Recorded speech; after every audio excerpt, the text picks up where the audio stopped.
dawn, and as the sun breaks through the piercing chill of night on the plain outside Coram, it lights up a biblical famine, now in the 20th century. This place, say workers here, is the closest thing to hell on earth.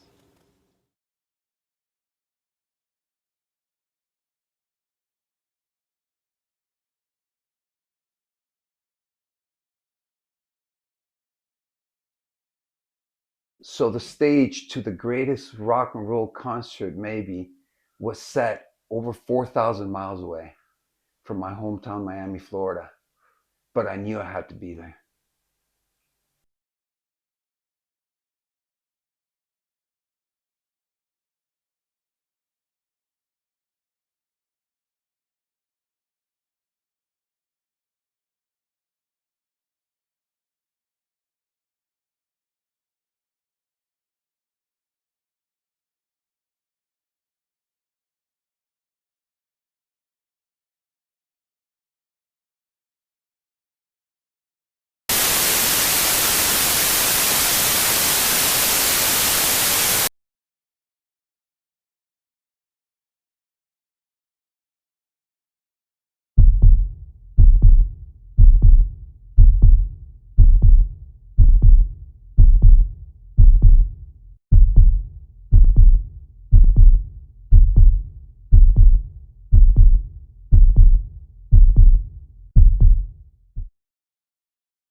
So Live Aid was just announced over and over on all the rock stations in South Florida.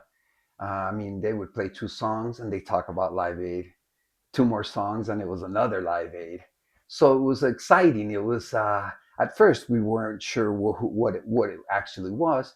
Then you started also seeing it sometimes on the TV, and from there, it just that word is engraved into your mind, Live Aid. Then they started coming up with the different acts. It wasn't very organized. They did not know who was going to play in England, who was going to play in JFK, but it was there was a lot of hoopla about it. It was the summer of '85, and I thought it was a great time to start my first job and generate some money and have some independency. Everyone wants independency at 17. But so I got a job at a fast food joint. And I thought that was the greatest thing. Well, sure enough, I got the graveyard shift. So working from 5 in the morning to 1 in the afternoon and smelling like a big grease ball every day from leaving work. Of course, when we were leaving work, you would listen to in the car about Live Aid. It took a few days and I said, hey, I'm in the wrong place. I'm going to go visit my sister that was living in England at that point. And I decided I'm going to tell my dad that I miss my family. And if he can get me back up there, I won't mention Live Aid. That might have not worked. But eventually, everything planned worked perfectly. I told all my friends when I said, hey, I'm going to go to Live Aid. And they go, well, Bernard, you have no ticket. The show is in 5 days. What are you going to do? You don't have money to buy a ticket. And I said, well, hey, it's going to happen. And I'm going to wear a green shirt, fluorescent shirt, and I'm going to be in first row. And they all smiled at me and laughed and said, well, okay, Bernard, you go ahead. I landed in London, and sure enough, I turned the pages of the papers trying to see what tickets were going for. They were going for £400, maybe 350. Those were sold. And I said, well, tomorrow morning, what I'll do is I'll just get to the stadium early and everything will sort itself out. That evening, I went with my family to eat to the Hard Rock Cafe. And as we were standing in line outside the Hard Rock Cafe, out came a bartender with his hands up saying, we've got Live Aid tickets. They were the caterers to the show. And at that moment, I knew that my whole plan and goal was on its way. I'm almost 60 years old, and in 1985 I was 20, and I used to go in the 80s to study English in London every August. But when I heard about Live Aid, I decided to anticipate a month to look for a ticket. And I went everywhere in London, but I couldn't find any ticket. The last day, it was Friday, it was the 12th of July, I went to Tottenham Court Road to look for a ticket to Victoria Station to take the train to come back to Turin. Desperate because I couldn't find a ticket for Live Aid. And there was a little newspaper shop, a kind of newspaper shop on the road near the tube station. With on the window there was a return ticket for Live Aid, £25, and I immediately bought one of it. I left all my baggage to the store. I took my backhand and my sleeping bag, and I went to Wembley Stadium the Friday night.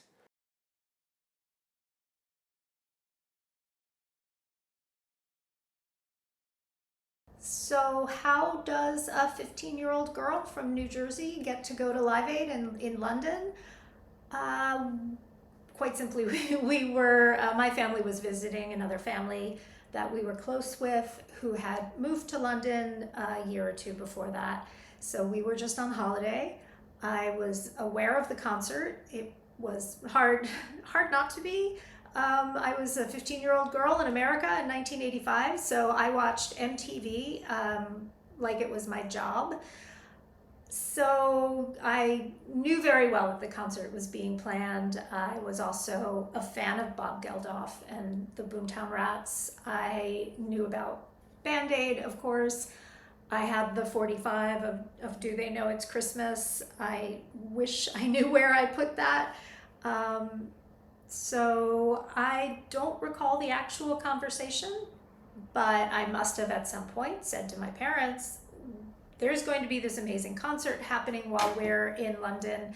Is there any way in the world that we could possibly, make that happen?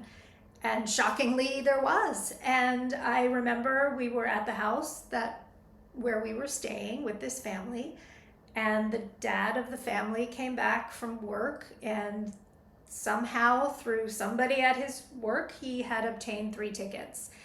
And we had one for me, one for my 14-year-old brother, and one for my mom, because they were not going to let us go by ourselves. I have the ticket. This is my actual ticket stub from Live Aid. I kept it in my wallet for literally decades, and it was deteriorating pretty badly, but I was showing it to somebody, and they said, why don't you put it in one of those lucite frames? So I did, and now it's hopefully preserved. The other side of it is my brother's ticket stub, which he recently bequeathed to me, or gave to me. I don't know how he managed to keep his a little better.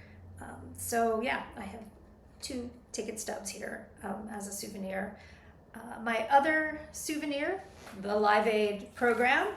I was very excited about this. It's just full of all of my favorite bands at the time, especially this guy. That's like my favorite picture of David Bowie from the 80s. So I was just super excited to have this. I also had a t-shirt. I have no idea what happened to that t-shirt. It's probably in a box in the attic somewhere. I really wish I could find it. We got to the stadium. We had to take maybe 2 or 3 trains to get to Wembley from where we were staying. We were out in the suburbs, so we took a commuter train into London, and then we took the tube to Wembley. I don't remember if we had to even change trains again. So it took some doing to get there, but it all went well. Looking back, I can't actually remember where or when I first became aware that the event was being put together. It may have been through radio, TV adverts, news items, or possibly from Sounds and Kerrang, which at the time were my staple music reading. There was definitely no social media in 1985. There must have been some indication of who was going to appear that made Julie and I decide that we were going to go. I can now remember hearing for the first time that tickets for the day would be £25. And I know the whole idea was to raise money for those starving and dying, but at the time, I must admit, I was rather surprised at £25 a ticket. This was back in the mid-80s when we were paying £3 to £5 for a main headlining act concert at what was the Bristol Colston Hall or Wembley Arena or in Birmingham. Just to put it into context, and I'm sure Julie doesn't mind me saying, but in July 1985, her weekly wages were £26. But if you've seen anyone who's actually seen a Live Aid ticket, you may have spotted that we were actually only charged £5 for the ticket, and there was a £20 donation, which I believe was something to do with getting away with the VAT. However, I must admit I do feel still rather guilty on my initial take of the price. Julie and I were both in full-time employment. We were saving hard for our first house. And so when the day came around, Julie's sister Sue and her boyfriend offered to go to Bristol the day the tickets went on sale to get ours for us. There were no online sales in those days. There were no going into virtual waiting rooms or dynamic pricing. It was cash or cheque in person at Virgin Records, who were in Broadmead, Bristol. The first indication for Sue and Paul that something big was happening was when they arrived at Broadmead and found they had to join a queue that was outside the shop and down the pavement. They were both interviewed by a local TV, and we watched that later on in the evening when they got back. Anyway, after some time, they eventually at the head of the queue, and they had our £50 in cash. And Sue asked the guy behind the counter for 2 tickets, and he was very surprised. And he said to them, "Well, you can actually have 2 each, so you can have 4." They declined the extra 2 tickets. And very recently, we're talking about Live Aid, and Sue mentioned she just couldn't understand and regrets why they didn't get tickets themselves to go. 40 years ago. Can't quite believe that. I guess it started with the single back in November of '84. I remember rushing out excitedly to buy it on first day release. And that's when it came to my awareness. Then we heard about the gig, and the magnitude of it was huge. And we were in a hostelry in York with a few friends, and one of my best friends, Rupert, and I were talking and decided, having been to a number of gigs together previously, that it had to be what we were going to do. We were just 18, or coming up to 18, just before the concert, and then 18 out the concert. And York was where we lived, and there was a coach company that was running a service from York very early in the morning with the ticket included and return after the gig. And we were lucky enough to both get up very early queue and get a couple of tickets. Clearly I was at Live Aid. I've still got my t-shirt, got my ticket, got a little bit of memorabilia, even got the camera that I used to take all my photographs with. I was at Leeds Polytechnic at the time of Live Aid, and there was this huge build-up for this massive concert that was going to be taking place. I'd been out to the pub one night, and a couple of my friends were talking about getting tickets which were going to be sold the following morning. They actually got up at 3 a.m. and walked into Leeds and queued for tickets, which I'm so grateful that they did. It was a very cold night as well, and queue was not very big initially until about daylight, and when it got to daylight it started to get very, very long. Anyway, we got our tickets. By this time I think it was really just mainly Boomtown Rats and Status Quo that were definites for the show, and lots of other names were being flown around.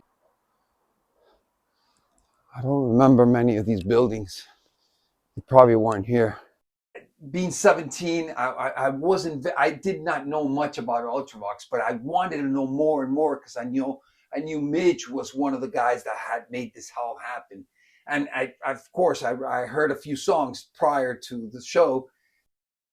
Some of his older songs, the popular ones, I listened to them and I liked them, and I said, hey, I gotta get my ear tuned to these. And sure enough, when he played Vienna, that was a highlight. And that silver guitar and that silver suit that he was wearing, he looked magical. Midge, that's right.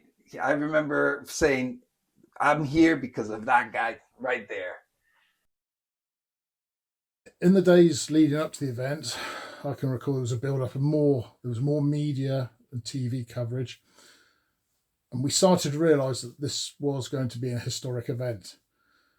None of our wide circle of friends who we used to go to concerts with had got tickets, although close to the day we were contacted by someone who we knew who lived in the same village as Julie. And Sean and his girlfriend Rebecca had got tickets and asked whether they could grab a lift up with us. Now, I'd been to Wembley Stadium previously for football, never a concert at the stadium, and I decided that the best way was I was going to drive up to Harrow in my trusty Austin Allegro, park up, and then we'd catch the tube to the stadium. And again, this was much in the days before SatNav and Google Maps, but the trip went very well without a hitch, and we got to Harrow safely and in good time with the aid of a good old-fashioned road map. I went to see The Who. I was a mod, I was Northern Soul, I was barely 17, and absolutely worshipped The Who. I jumped at that chance, and my friend and I, we lived right on the Portsmouth-Waterloo line, so that was easy to get up there. We went up there the night before, spent the night in the car park with some beer and other people's company, and we heard the muffled sounds of Dire Straits playing across the way there in the Wembley Arena. I do remember the rumours going around about Freddie Mercury's voice possibly not working too well. So that was a little disturbing, but I really didn't care because I was only going to see The Who and the Style Council, of course. The rest was just pure bonus for me. The morning of, so I was able to sleep maybe a few hours because the excitement was great.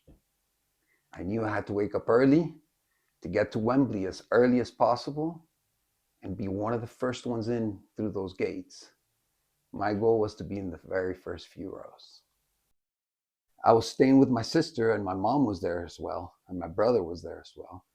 When the alarm clock rang at 4:45, and my mom opens her eyes and sees me getting ready, she knew about what was happening that day. And she was saying, well, this guy's, never traveled on the trains around England. This guy he's not accustomed to this. But she knew my determination, and I've shown it to her over my life that I was determined on something. I got dressed, she gave me a big hug, and she wished me all the luck. I told her, Mom, you look at the TVs, and you look for this green shirt, and you will find me. You will know I'm okay. And that's when I headed towards to the train station. I must have gone to the train station maybe 5:15, 5:20. Because I remember the ride was like 45 minutes back then. and the train was rather empty. But as the stops came, you'd see the people that were going to Live Aid, because everybody had a smile in their face, everybody was excited, and I was just saying, okay, yeah, they're coming on, they're coming on. And as we approached Wembley, it got more people on the train and more people. It wasn't huge amounts, but maybe by the end of the ride, I had maybe 25 people in my part of the train. That was super exciting too. Upon arriving, I didn't know where the stadium was as to where the train station was. But luckily for me, as you walk out of the train station, there was a long road, and down at the end was Wembley Stadium. So these steps weren't here. It was just like a big ramp from the metro, the tube, to the stadium. So these stairs weren't here. You would go between the two towers, and so I remember as you passed the two towers, the first thing you saw was the front gate. Obviously, that's where more of the crowd was gathered. More of the crowd that slept here. There were sleeping bags, there was tents, there's people sleeping, there's people waking up. It was early, but there was a big sense of excitement. It was, the day had come.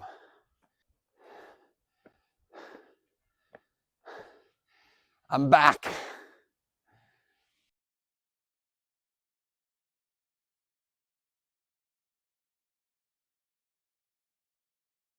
On the Saturday, I was one of the first to enter in the stadium.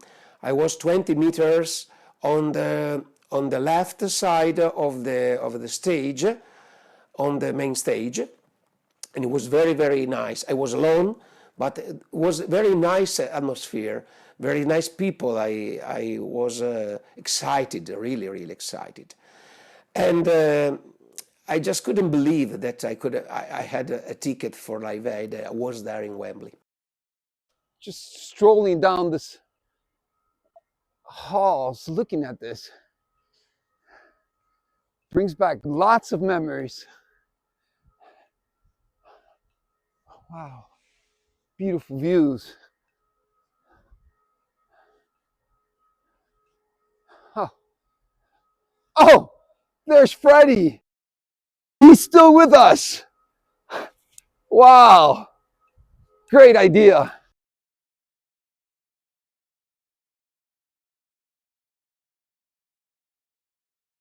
One of the guys, luckily, had a little mustard-coloured Mini, and we all drove down, 3 of us, the night before the concert, down to Wembley.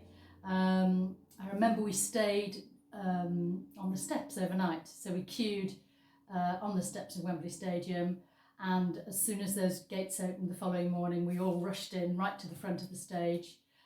We were very central in the stadium, probably about 40 feet from the stage itself, maybe a bit further. But it was very exciting right from the beginning. We walked up to the stadium, and we bought ourselves T-shirts and programs on the way into the stadium. We've still got these programs, which again were £5 each. Our T-shirts, we've searched for these, but to no avail. They've been put away somewhere years ago, and I fear that they've probably been thrown out by mistake, because I know I would have kept hold of them despite being too small, as they are so iconic. One regret I really do have. I often look at eBay. I'm quite tempted to make an offer to get a replacement, but haven't done so as yet. After sitting down for roughly, I must have gone to the front, to the gate where I decided was my best chance to be one of the first ones in. It must have been 8 o'clock. We sat there. I knew we had 2 hours before gates opened. Those 2 hours went super fast. I mean, we were all in the same boat. Everybody was talking about what we were about to see. It was exciting. It was a sunny day. It was a hot day, but it wasn't that hot then. But coming from South Florida, I was ready. So when we saw the gentlemen starting to take the locks off the gates, we said, hey, everybody got up because we were sitting. Everybody got up. And when those gates opened, my only thought and concern was to hand my ticket in, put it away. I ran towards the exits towards the field. First booth I saw of books and stuff like that, I stopped. Didn't ask for price, didn't ask for anything. I want this and that. I took the shirt and the book of the concert. It wasn't actually this one. This one came off after the concert. The one that I got at the place, unfortunately, throughout the 12 hours I was there and the hosing me down and the gallons of water, it became, instead of this fat, it became this fat. So that was garbage. But anyways, I got my books and all this, and I darted downstairs, running towards the front of towards the stage. I could tell you that when I arrived, I must have been around 20 rows out. But I was in peace because I had a plan and I was by myself. And when you're alone, it's so much easier to navigate. We had 2 hours because the show was starting at 12 and I was down there by 10:15. I figured, okay, if I move at this pace, I'll be just where I want to be just when it starts. Didn't sleep. Then again, 17, didn't really need to. And I was first through my turnstile when they opened them. I was caught on camera running into the stadium when the gates opened, and that was shown on a Live Aid documentary quite some time back. So my mate and I ran. We were right up front, which was brilliant until I found out, till I sussed out that I couldn't really see anyone unless they came to the front of the stage. So I caught a glimpse of Paul Weller, definitely in love with Sade, but it didn't matter really. It was just amazing to be there. Didn't even think of it as a historic event. 17, going to a show. We got into the ground and it was the first time I'd stood on the Wembley pitch in that iconic ground. The weather was absolutely fantastic that day. Bright, very hot, clear blue skies. And I can remember at one point a small, very lonely cloud came over the stadium, and I swear the 72,000 of us that were there were willing it to block out the sun and give some respite from the heat just for a few seconds. So we set off on a coach with a sense of real anticipation, which only grew when we got to Wembley. Now, one of the things that we didn't realise, of course, is being two young lads from the north of England, was the weather. So we were wearing jeans, t-shirt and leather jackets. And when we got to Wembley, I remember standing outside with that growing sense of anticipation, getting really, really, really hot, which was also then exacerbated by the fact that when we got inside, we sprinted to the stage and we were probably about 10, 15 feet from the pit at the front of the stage and in front of the mixing desk. So we were delighted with where we were. We arrived at the stadium. I think it was like a really nice day, if I recall. It was sunny and kind of warm. So if you were looking at the stage, our seat was kind of in the back right towards the back of the stadium. So we were pretty far back. We had a nice covering, so we weren't didn't have the sun beating down on us all day. But we were definitely back there, but fairly close to the ground. We were not. So we were not up there on the, I guess you call it the floor of the field, but it was a good seat and we were very happy. I do remember that we sat next to this really nice guy who was from somewhere in the London area. he was probably in his early 20s, and I think he was by himself. So we talked with him a lot because it was a long day, and you talked to whoever was next to you. On the pitch with the mixing desk to our right, about halfway back, we had great views of the stage, one of the screens, and then to our right, you could see the royal box. And Julie's always been proud of herself that she took a pair of her father's binoculars with us, and also an Instamatic camera. And obviously without this camera, we would have had none of the photos that we do have as memories of that day. And then we got to midday, and there was an audible buzz of expectation from the crowd with the arrival of the royal party. The Grenadier Guards came on stage with the trumpet fanfare, the national anthem, and then, of course, Status Quo starting the show. Now, whoever thought of putting them on first and starting with Rocking All Over the World should be given a knighthood. I think he probably has. So, approximately around 11:30, half hour before the show started, the main guests were arriving, not the musicians, the main guests, Princess Diana and Charles. I could see them from where we were, and the people would clap. It was a joyful occasion. That was something else. And before you knew it, God Save the Queen was being sang. And that was incredible. I mean, I noticed everybody start knowing that we were close to starting time.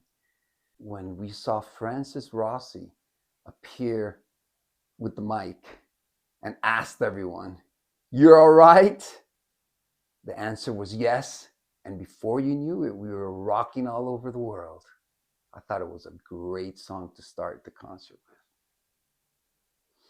with. Upon Status Quo finishing, we saw the Adamants, the Elvis Costello.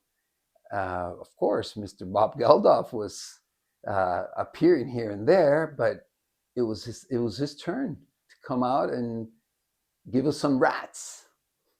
And sure enough, he put on a hell of a performance. I can't say I knew much of the Boomtown Rats, but I did know that main song of theirs. And it was a very emotional song.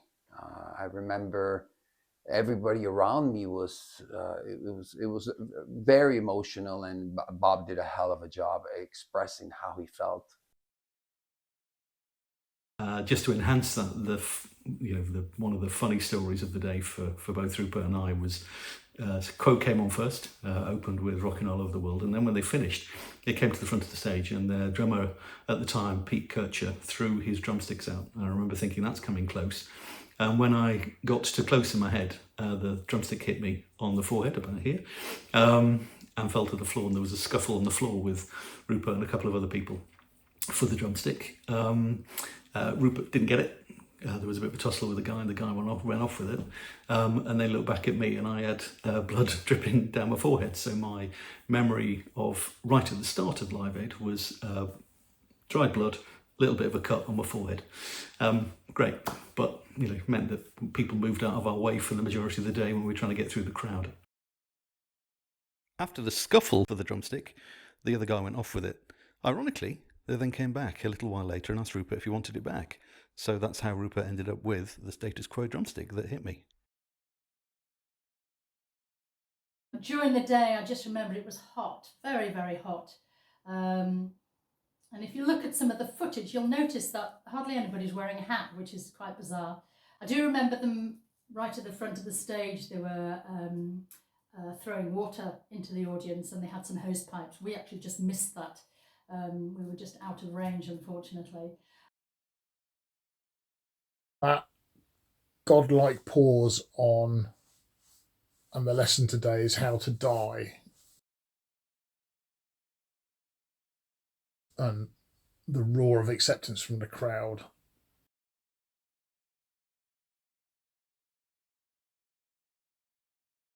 Adam Antony played the one song, And on the day, his performance seemed a bit off, but having watched it again since, I have actually changed my mind, and I love it.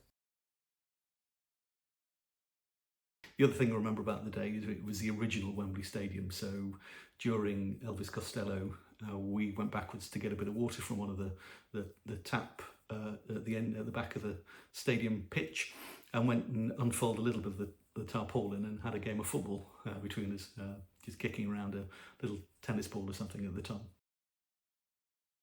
I remember the photographer, he had a blue shirt. There was the line of photographers in front of me, and the guy all the way to the right, he was sort of blonde and he had a blue shirt. He was the guy that always took my camera and always took pictures. I wish he knew that I cherished all he did for me that day. So if you are watching, thumbs up, buddy. At one stage, I think U2 were going to be coming on, which is not one of my favourite bands, but the lads wanted to watch it. So I took all the bags and went out to go to the toilet. And then I sat down for a few minutes with a bottle of water and a snack. And in the distance, I could hear the shouting of Sting, Sting. So I gathered all the bags and my bottle of water and my camera and everything. And there he was, walking past, couldn't believe it. I even touched his shoulder and I asked him for an autograph. And basically he said, have you got a pen? Which of course I didn't, so I missed that trick. Before you knew it, it was one of the very special moments for me. Mr. Jack Nicholson came out on the, over the loudspeaker to introduce the next band. And I remember his words were similar to, this next band is young Irishmen that have no problem saying what they feel and what they stand for. And I knew right then and there, it was my favorite band at that moment, U2. And sure enough, out came Bono with that signature black hat. And the band started getting into their drums, into their bass. They all got into their position. And Bono just walked up to the microphone and said, Sunday, Bloody Sunday. The crowd went ballistic. I mean, U2 was in the middle of their Unforgettable Fire tour, introduction to the world, and it was the hottest ticket then. Became much hotter after that performance, but we'll get to that. Upon finishing Sunday, Bloody Sunday, everybody's expecting, you know, their signature song that was on the radio all the time, Pride. But Bono came on the microphone and with that very distinct keyboards in the background, he came out and I remember him saying something to the effect of, we're an Irish band, we come from Dublin City, Ireland. Like all cities, it has its good and it has its bad. This is a song called Bad. I can't say that I was very familiar with that song. I had heard it because, you know, that was my band and that was the album that was out. But today, it's the best song they ever did. I mean, the performance, everything that transpired throughout the song. I mean, at one point, Bono throws the microphone down and starts making his way down towards the next level of where they were playing. There was a next level, and the crowd was pushing. Throughout this time, you got Adam and Clayton and the Edge just playing that signature riff and that signature drum beat, and Bono was like directing. He wanted people to be pulled out of the crowd, and he wanted this person, and they would pull that person out. Then he wanted another person, and they would pull that person out. Mind you, I was 20 feet to the right of when all this was going on. I was leaning over the actual ledge. It's in the book. I make a presence in the book, leaning over the fence. when Bono was directing them to get that last girl he wanted out, and they were ignoring him, he started going ballistics, going up and down the stage, well, the bottom of the stage. And when they weren't reacting, he took it upon himself and he jumped. He crawled and he jumped down to the ground. You could hear the crowd go, everything went up at that moment. They pulled this girl. I'm here looking at that and I'm going, oh my God, I am witnessing history. He starts dancing with this girl. He hugs her and he starts dancing with her. And I thought to myself that for a moment there, I said, this was the greatest band for me then. I dreamed about this moment and I said, if I jump, I'm going to meet him when he walks, because he was going to pass right by me. I'm going to meet him. And it would be the ultimate for me. But I'm glad I thought back and I said, hey, there's many hours left in this show. There's many groups that you have to see. And if you jump, you're never going to get that space back. And I followed my instinct and I just watched Bono walk a foot in front of me after he did his dance. He walks up to meet the other girls he had pulled out. He talks to them, and then he does what he does best. He incorporates songs, classic songs of others, Lou Reed, into the same beat of Bad. I mean, I feel bad for the Edge and Adam Clayton. They were playing that riff for 5 minutes. They're probably wondering what's going on because they couldn't see what Bono was doing down there. The stories about this later were amazing, and how they might have thought he ruined it all for them. It was the best thing he could have done. And that's when U2 got to the next level. He finished the song with, I came from Miami, FLA. And for me, that was like, he's singing about me. Hitchhiked all the way across the USA. See the satellites coming down. Pretty soon, she was in London town. Wembley Stadium, and all the people went, do, do, do, do, do, do, do, do, do, do, do, do, do, do, do. Yeah, he points the microphone to the crowd, and the crowd did the rest. They just sang that along as he waved goodbye and he walked off stage. This moment right here is where Bono was trying to point out which girls he wanted to put out of the crowd. A couple of minutes later, or seconds later, when they did not follow one last instruction, he jumped to the bottom. But what's amazing about this picture is that that's me right there in the front row with my green shirt. And 15 years later, after this concert, I had an opportunity to meet Bono in a rehearsal in Miami, Florida. And I knew I had a chance to meet him. So I had the George magazine that spoke about Live Aid and had that picture of me in the crowd and Bono singing. When I showed it to Bono, I brought out the biggest smile on his face and I said, look, Bono, I was there. There I am. And he went, wow. And he took a pen, a marker, and he said, watch this space, Bono, and he put an arrow right to my face. That's the moment where I knew that that decision I had made 15 years earlier, not to jump and meet him, was the best decision I made. That is one of the greatest days of my life myself. It joined meeting the superstar of that era and tying it to that experience of Live Aid and what I went through those 11, 12 hours of show. It's a great moment.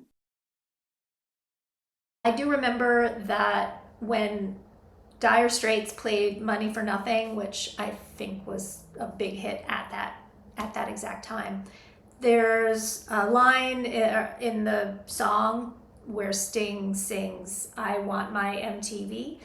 And I remember explaining to this guy what MTV was because, and this shocked me, I guess it wasn't available or it wasn't well known in the UK at that time. So I explained what it was. I explained that "I Want My MTV" was an advertising slogan that MTV was using at the time to get people to call their television provider to offer the channel. And they had all sorts of rock stars doing their own versions of saying that tagline. So I was very proud of myself that I got to explain to a grown-up something very, very important. You could see the whole stage being rechanged again, and sure enough, Dire Straits popped up. Dire Straits had that huge hit, "Money for Nothing." It was on the radio all the time, and Sting was in the house. So sure enough, Sting appears. The whole stadium knew what song they were going to play, and sure enough, they played "Money for Nothing." They did their classic Sultans of Swing, an extended version with Mark Knopfler's amazing guitars, and I mean that was a joy. I do remember clearly when they stepped out from the stage and they were getting ready the next band.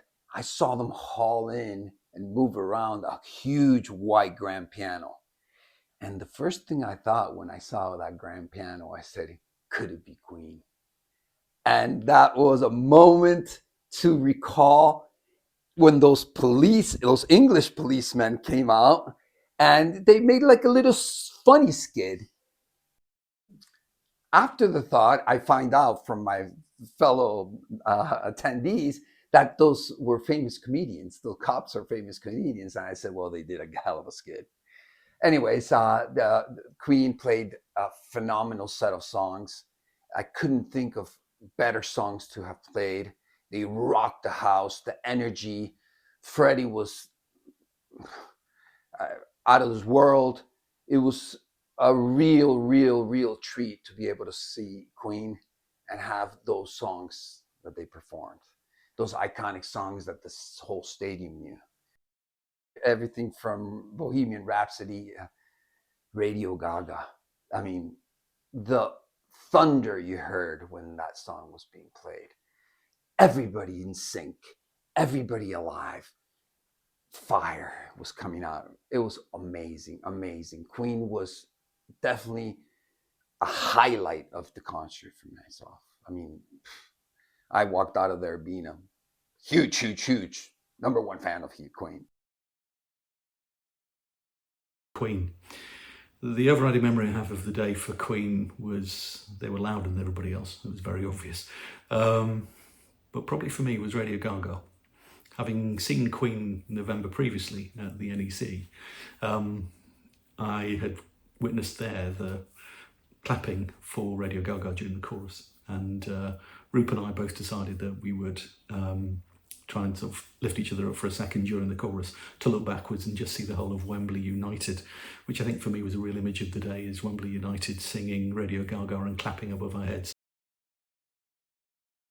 That is the performance that everybody still talks about. I know that many people have said, or it's been voted in many polls, that that is the greatest live performance in rock history. And I agree, it probably is. At the time, I was a 15-year-old girl in New Jersey. Queen wasn't that cool where I was. So I wasn't a huge fan of Queen. I really wasn't much of a fan at all of Queen. So I wasn't excited to see them. I was excited to see the Style Council.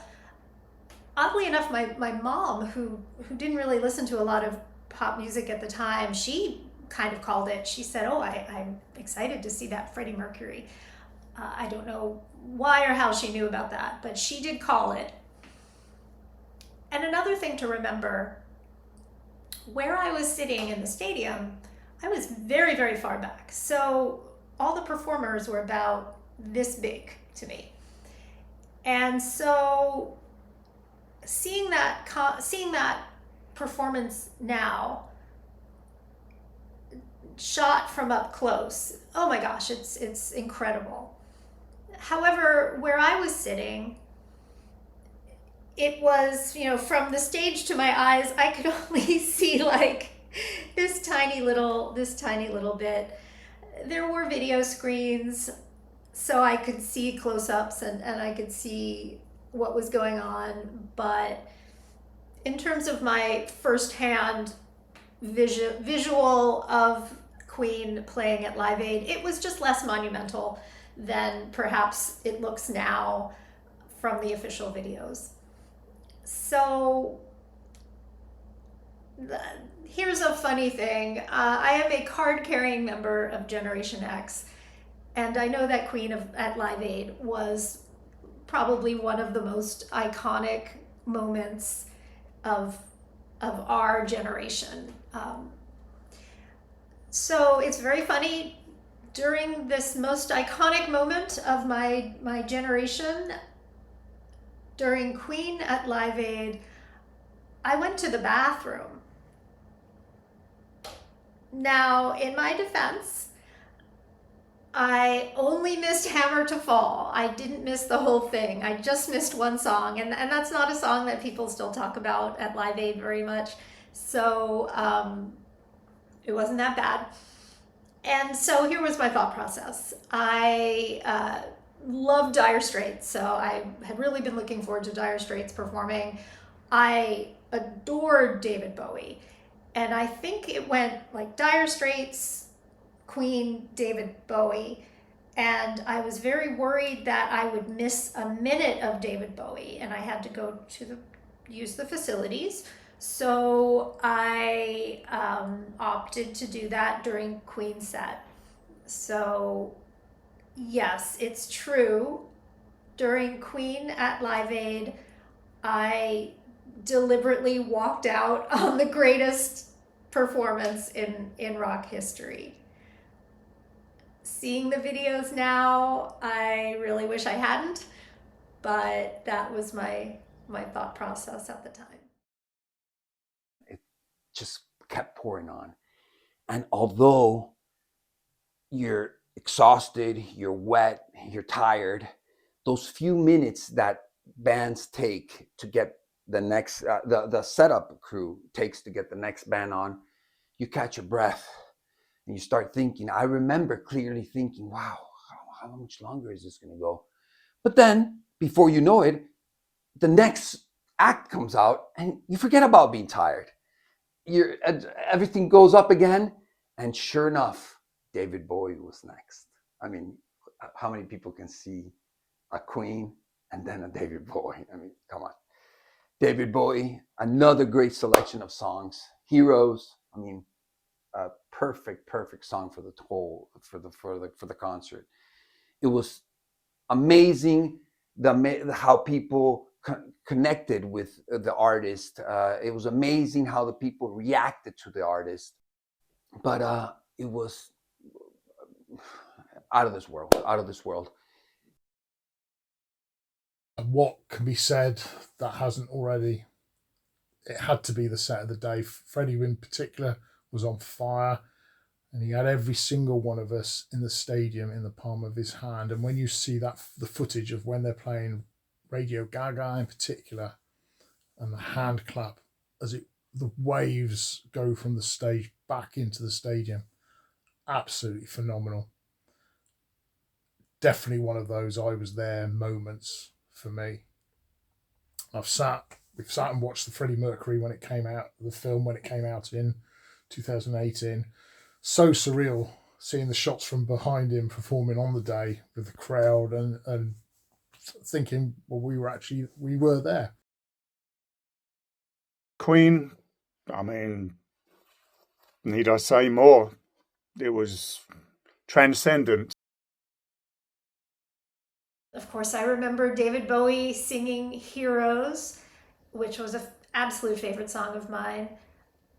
I also remember the world premiere video of dancing in the street with David Bowie and Mick Jagger kind of dancing together, and I remember thinking that was a little goofy, but in retrospect it's very cute and fun. And then, of course, things all changed during David Bowie's set.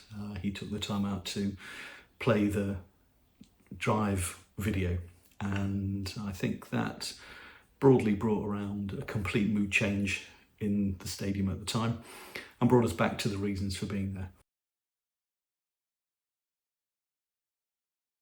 Hats off to David Bowie. He emitted one of his songs to let the message of the Cars to the world with their song Drive.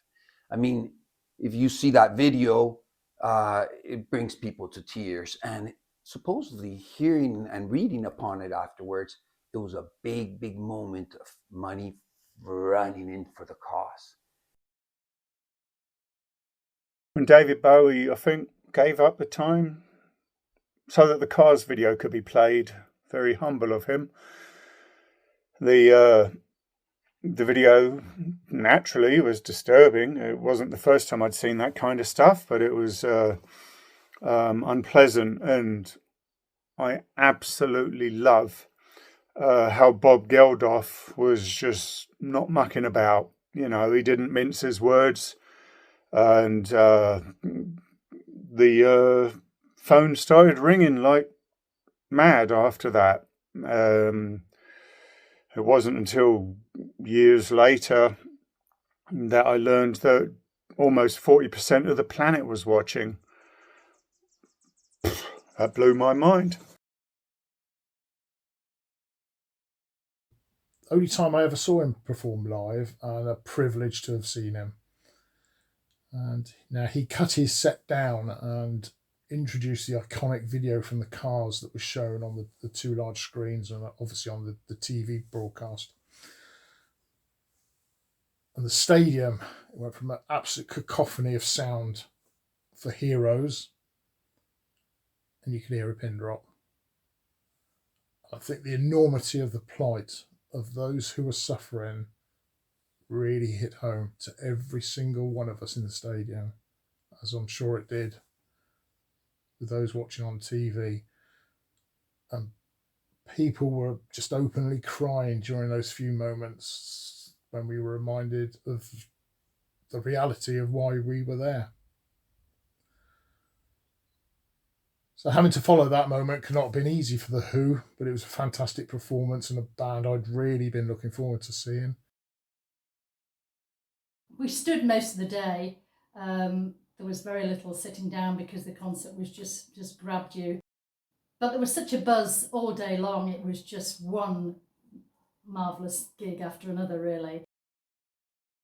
My favourites were, well, I don't know how to list my favourites, really. Sting and Phil Collins are my favourites anyway. I remember Phil saying goodbye to the audience and flying out on Concorde over to the States. Phil Collins, of course. Phil Collins played Wembley, and then he went and got on the Concorde plane and flew over Wembley Stadium to go to America and play the Philadelphia show. So I definitely remember that. I remember him flying over the stage. We were all directed to wave up to Phil Collins as he flew over. So that was a memory.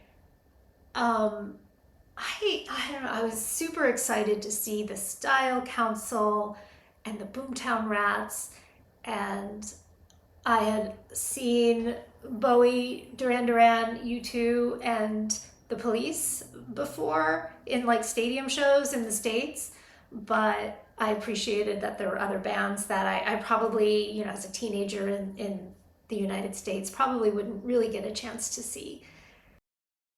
So a few years before Live Aid, I had gone through a phase where I was really, really into The Who. And I remember in 1982 or 83, they had a farewell tour. And I was just heartbroken at the time that The Who weren't going to tour anymore, and I would never in my lifetime get to see The Who play live. I didn't know that they were going to have farewell tours for decades to come. So I thought this was going to be the last performance of The Who ever. And so when they came out on stage at Live Aid, shortly after they started their set, I believe the satellite transmission went out. And so I remember thinking, oh, we're the only people in the world who will get to see this. Me and, tens of thousands of other people in the stadium.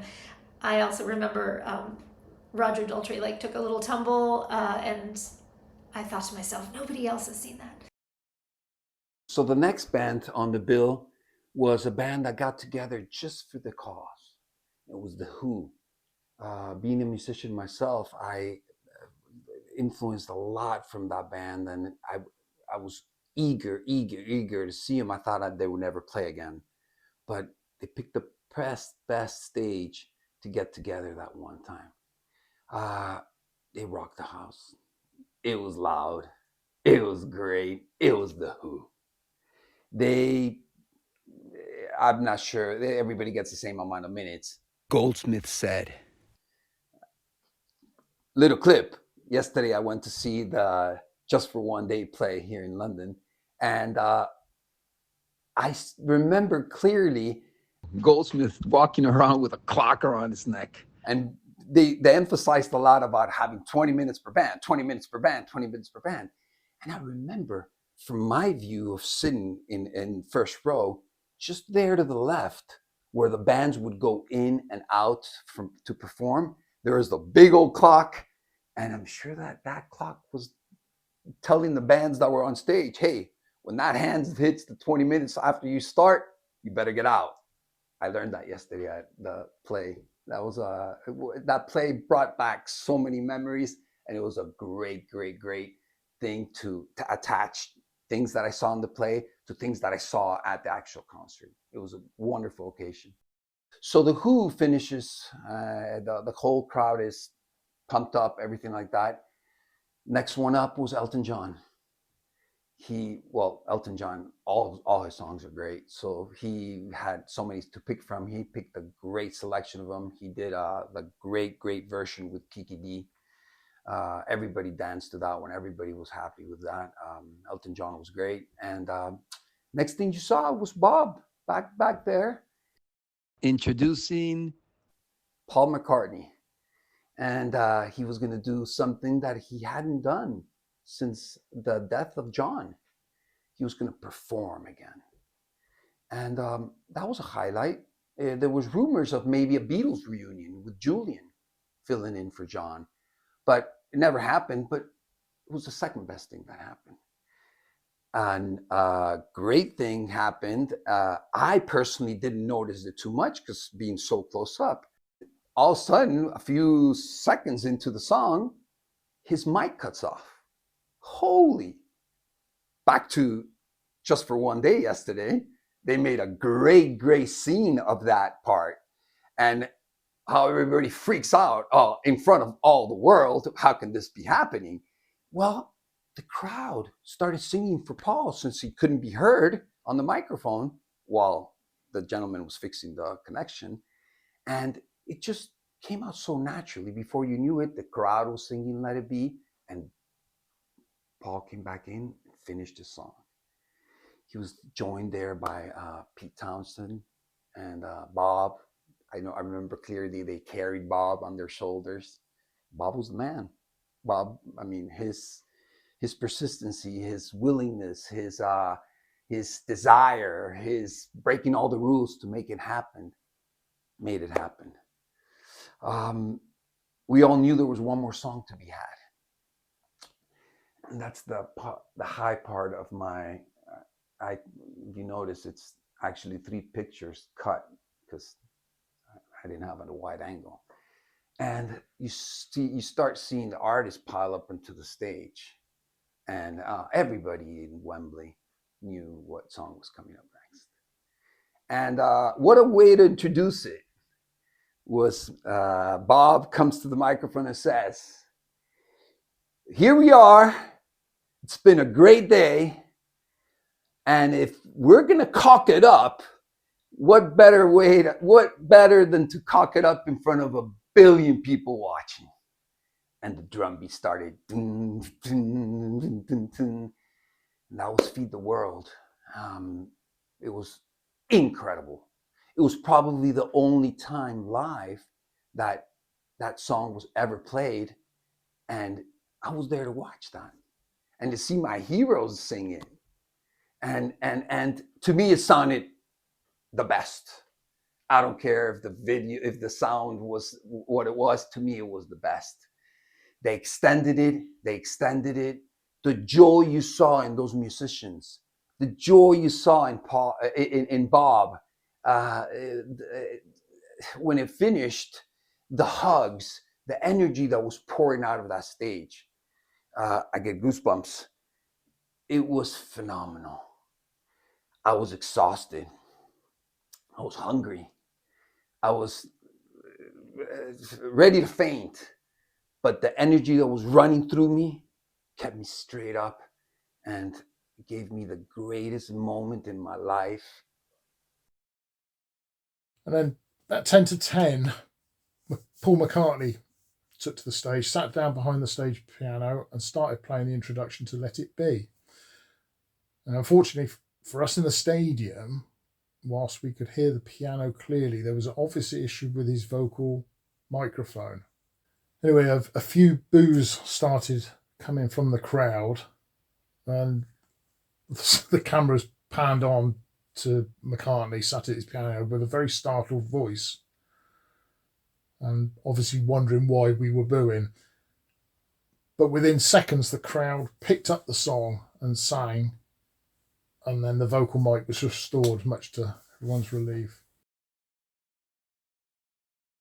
And when at the end of the concert, at 10 in the evening, Bob Geldof said, "Everybody go home," I had the clear sensation to enter in history, to exit of the stadium, of the Wembley Stadium, and to enter in history. When I went out to the stadium, I went to a pub to look for a TV. Little pub in center of London, and I looked to all the rest of the concert, the JFK in Philadelphia. And in the morning, I went to the little shop, the little newspaper. When I bought the ticket, I took my baggages and I went to the station to come back to Turin. As I mentioned, we were not from London. We were staying outside of the city at somebody else's house. And we didn't know London at all. So we got very, very worried towards the end that there was going to be a big crowd of people all trying to leave the stadium at the same time. And that, you know, it would take hours to get out. So we decided to just leave a little bit early to beat the crowd. So we left, I don't know, maybe halfway to the end of Elton John set. So we missed all of the kind of songs that came after that. And we got all of the trains we needed to get, and we got back to the house where we were staying, no problem. But later we heard a rumor that there might have been a Beatles reunion, that the surviving Beatles had all gotten up and played together. And that would have been a huge bummer to miss the Beatles reunion and also miss part of Queen at Live Aid. So thank God that didn't happen, because I don't know if I could have that on my conscience too. When we left after the show, we had to leg it to the underground, and the guard, the railway guard, had just closed the gate, and my mate and I convinced him to open it. So got the last train back down to Byfleet, just walking on air. And the next day, another friend who didn't go came around, what you doing? You coming out, hang out, whatever. And as soon as I opened the door, he burst into fits of laughter. I was like, "What the bloody hell's wrong with you, mate?" And he said, "Your face is suntanned on one half of it." I didn't notice that. It's going to be 40 years in a few days, and I've been actively preaching. I have 6 children, and they all range from 20 to 30. and they all can tell you everything about Live Aid. They know the 80s music. They know the value of what music was back then. I share it with whoever I can. I post wherever I can. I look for news popping up wherever I can. Waiting for the moment to catch Bob. I still need Bob here. This is a spot right here. One day it'll get done. But I thank you for the opportunity to be able to share this. I mean, I've been looking for this opportunity for years, and it's something that I was able to get off my chest, and it's something that I will hopefully leave to someone to listen to and hear and feel from a fan's perspective. What was it to be there that day in Wembley Stadium?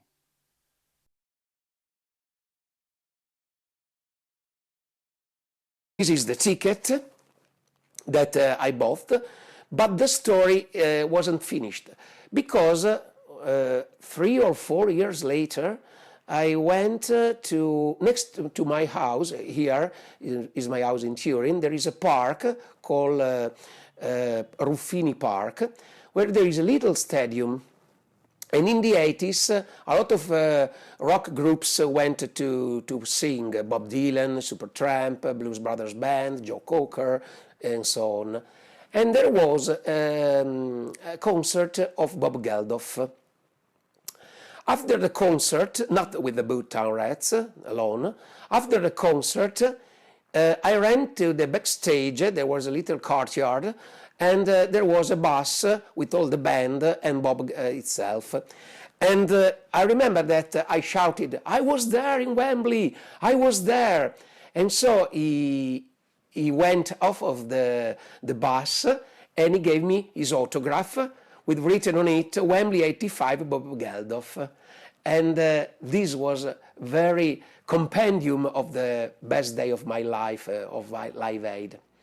I think that being there was an experience that I will never forget, and an experience that every time I look at a picture or a TV show or listen to a record about Live Aid, I think that I was an hero just for one day, like David Bowie said.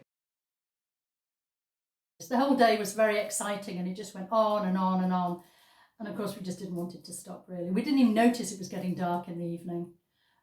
Just a wonderful day, lots of happy memories, lots of cheering. Of course, there were no digital cameras there, so we just had, I've got so many other photographs, but they're very, very small. There was no zoom, of course, but I treasure these photographs, really. We just cheered and clapped and sang and laughed and screamed just all day, really. Even when the concert had finished, I remember going out of the stadium, finding that little Mini, getting in, switching the radio on, and then we continued to listen to the gig that was taking place in the States. A fun day was had by all three of us. So I was fortunate enough to have Midge sign my guitar, a trophy of a lifetime. I was in Fort Lauderdale. I caught him at the Culture Room for his Band in the Box tour. It was a great concert. He incorporated some Live Aid footage and all that in during the beginning and towards the end of the concert. So another day to relive the whole experience. And something happened that day that is like the odds are easier to win the lottery. As I was at the venue waiting for them to open, there was a gentleman. I had my guitar there, and there was some talk of some gentlemen there saying that they had been in Live Aid. And I was with my good friend Mel, and I started talking to one of the guys, and I said, "Hey, so I was in Live Aid too." And he goes, "Oh, great!" And I go, "I was first, second row most of the show." And he goes, "I was around there too." And he started telling me about him having a 35 millimeter camera and taking some great pictures of the concert. He came out and he started showing me on his phone the pictures that he took, and they were wonderful. I didn't have a 35 millimeter camera. I had a 110, but I started showing him my pictures. He was waiting for his other buddy that went to Live Aid, hadn't shown up yet. And as I was going by and showing him the pictures, all these pictures, well, one of the pictures I showed him was the crowd picture, the crowd, me in the crowd pictures. And all of a sudden, he yells and he goes, "Wait a second, this can't be." And he points at at one of the pictures and he says, "That's my buddy." He picked up his phone and he called his buddy and he goes, "Hey, you got to get here quickly." He was going to go to the show anyway. "I have a guy here that has pictures of you standing next to him in Live Aid, right here in front of me." Well, long story short, the guy arrived.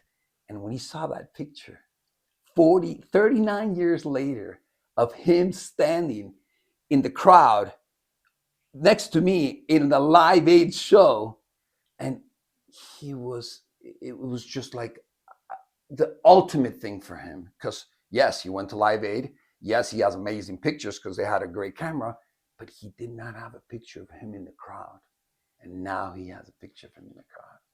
That was what that Midge concert did for me, and my Live Aid journey story that we're talking about today. It's a wonderful thing.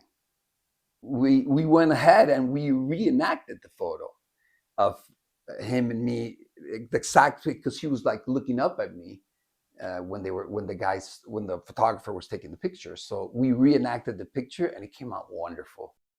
Absolutely incredible. I feel like for people my age, Generation X, we knew what Live Aid was. We knew what it meant. But as the years went by, it got talked about less and less. So it was just really interesting to me that it seems like in the States anyway, like 20 years, 25 years afterwards, it kind of had this revival of appreciation. And now it gets talked about all the time. And it's just super cool. And it's just a thrill to be able to say I was there.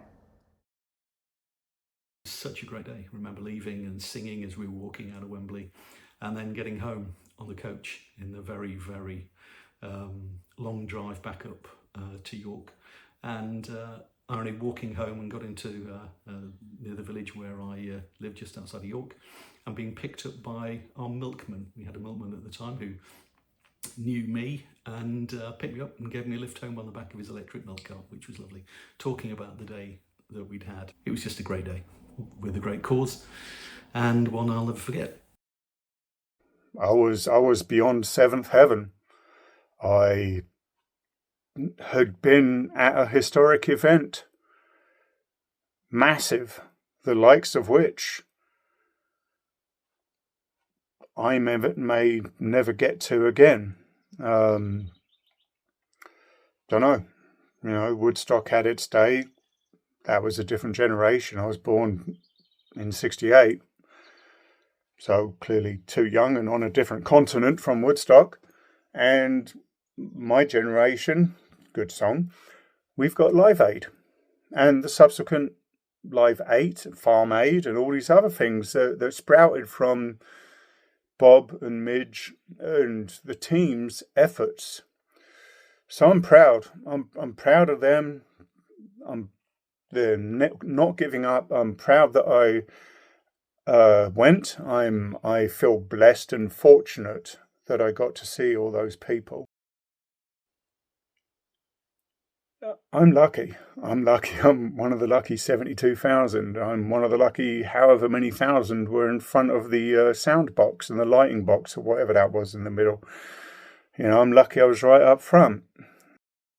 Been to a lot of concerts since then, Jubilee shows and all that. Got more concerts coming up later on this year, but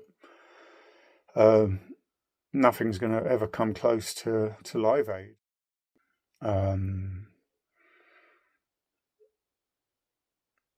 Thank you to Bob, Midge, the team, everybody who had the guts to stand up to the political nonsense that allowed the starvation to happen in the first place. We need more of that.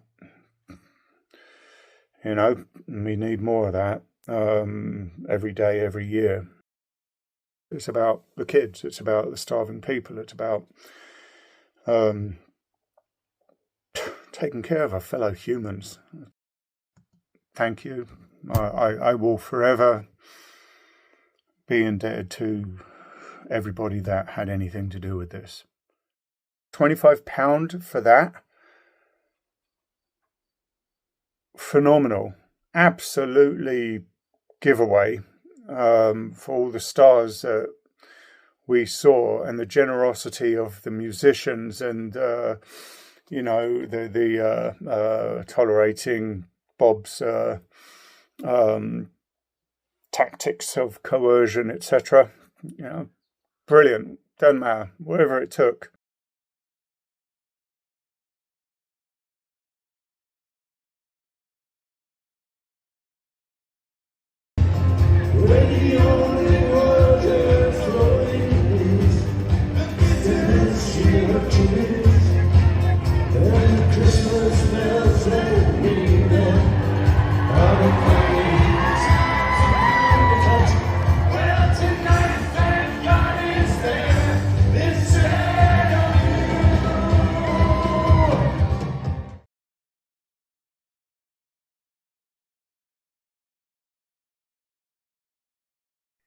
We've got it.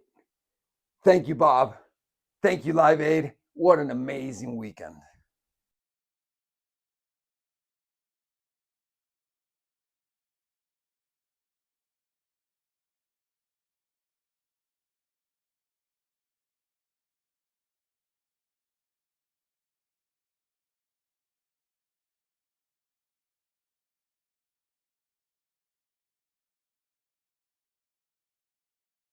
Workmen in London and Philadelphia are still working today to clean up the debris left from the concert goers in both cities. But along with the trash, the memories remain too of an event that the world won't forget soon. Considering the amount of money raised during this 16-hour concert, some are calling the Live Aid telethon a miracle. And up next on Action News at noon, Live Aid brings the concert's organizer a Nobel Peace Prize nomination. Organizers say Live Aid was the most widely watched event in history. Concert organizer Bob Geldof has been nominated for the Nobel Peace Prize by a member of Norway's parliament. Bob Geldof, the Irish rock star who coordinated the concert, called it pop music's ultimate day. Officials in several countries, by the way, talked of nominating Geldof for the Nobel Peace Prize. Promoters are calling Live Aid the biggest rock concert ever, a Woodstock for the world. One stage in Philadelphia, the other in London. More than 70 artists will perform, from McCartney to Madonna. Even The Who will reunite for a one-time appearance.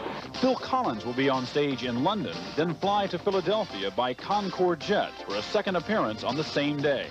It's a musical feast to fight famine, with organizers juggling acts and egos. We're asking artists to play 1/5 to 1/10 of the usual playing time.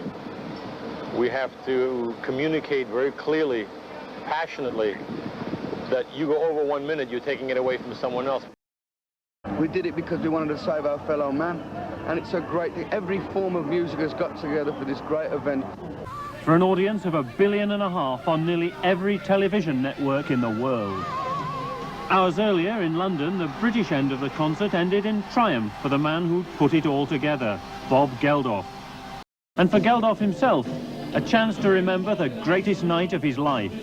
I turned around because I started crying, and I just thought it's too corny. And I looked and there was Elton, he was floods of tears, and there's someone over there. That concert changed my life since then.